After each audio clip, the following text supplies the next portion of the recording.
Hi guys, it's Laurie from Cook Scrap Craft, and today I'm bringing you my November to read list. I had originally thought that there weren't that many books for me to read in November, but when I went and grabbed my stack of books, I was like, there's kind of a lot. That's kind of a lot.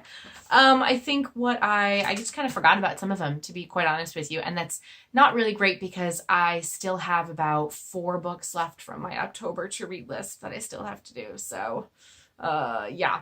So maybe I'll carry over some of those because I think some of are for review. So I need to get them done, and then we'll see how far I get through my November book. So let's get into the books and I'll tell you a little bit about them and why I chose to read them.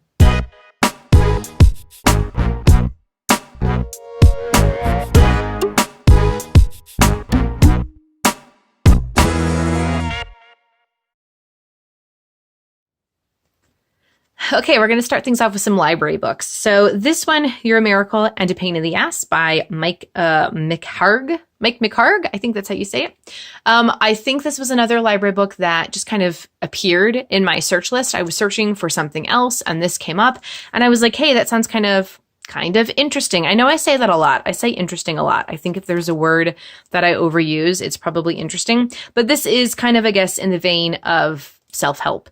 So it's asking, why is there such a gap between what you want to do and what you actually do? Apparently this guy hosts a podcast, which I've never listened to, but maybe I should put that on my list. So the whole thing, this is embracing the emotions, habits, and mystery that make you you. So if you maybe are finding yourself in a little bit of a rut, maybe this book has some steps in there that could be helpful for that. I'm thinking, that's what I'm guessing. And when I saw this on the back, a review from Shauna Niequist, who I love. She wrote Present Over Perfect, and I have another really great book from her as well that I can't think of. Bread, wine. Oh man, now I can't think of it, but it's a really good one. I would highly recommend it.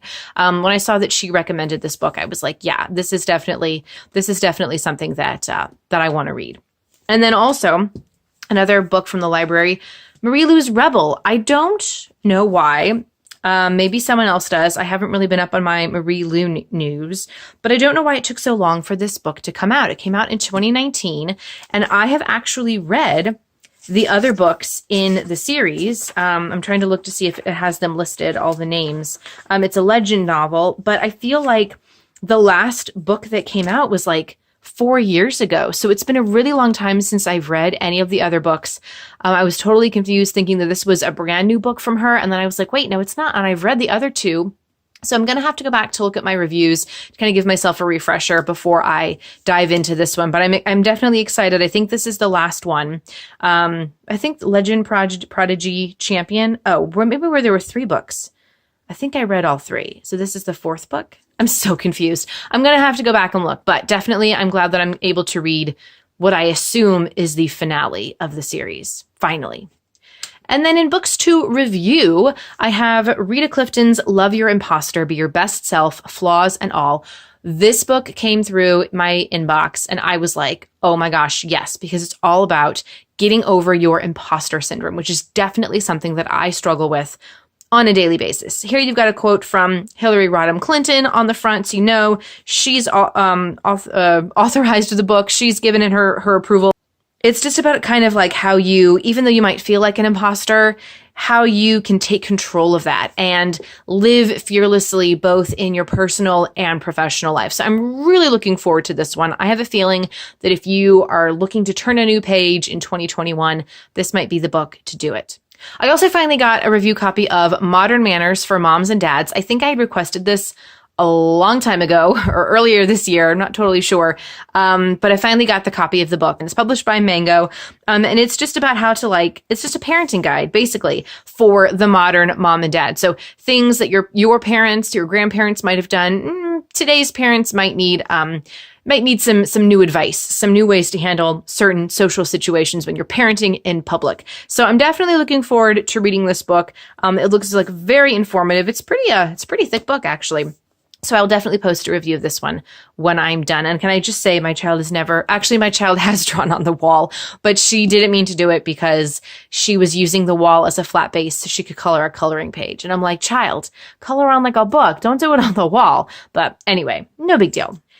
And then I'm also really excited because I got the whole series of Jason Segel and Kristen Miller's Otherworld series, Otherworld, Other Earth, Other Life.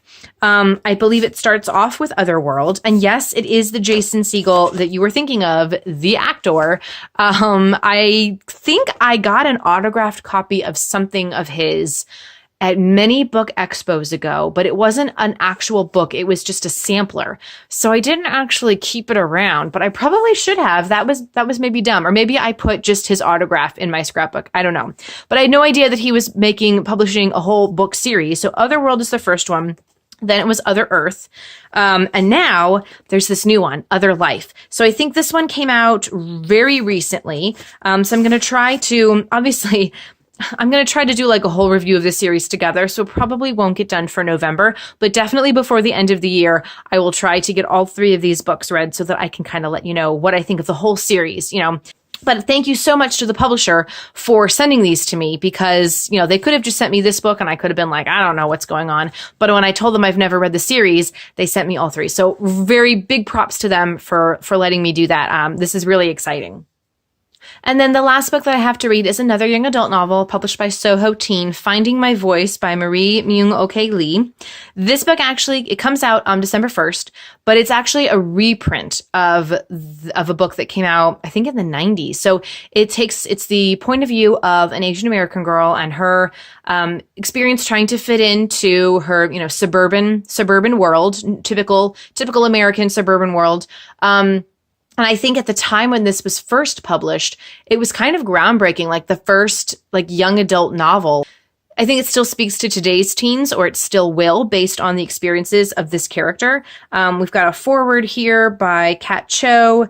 So yeah, I have an advanced review e-copy, so I can't show you what the actual cover is going to look like, but Finding My Voice, out December 1st. If you need a great young adult novel for the young reader in your life, this could be a good pick. So I will definitely have a review up by December 1st of this book. So that's it. That's the big list. I would love to know what you guys are reading, so definitely leave me a comment below with some of the books that are on your November to read list, or give me some book recommendations based on books that you've recently read that you really enjoyed, especially with the holidays coming up. We need some book gift guides, right? Stay tuned to the blog. The link is below because I'm going to be having a children's book holiday gift guide coming up real soon. So that's going to be really fun if you're looking for books to gift to your little ones this holiday season. And definitely follow me on social media and on Goodreads so that we can connect there. So I will see you guys next time. Thanks so much for watching and happy reading.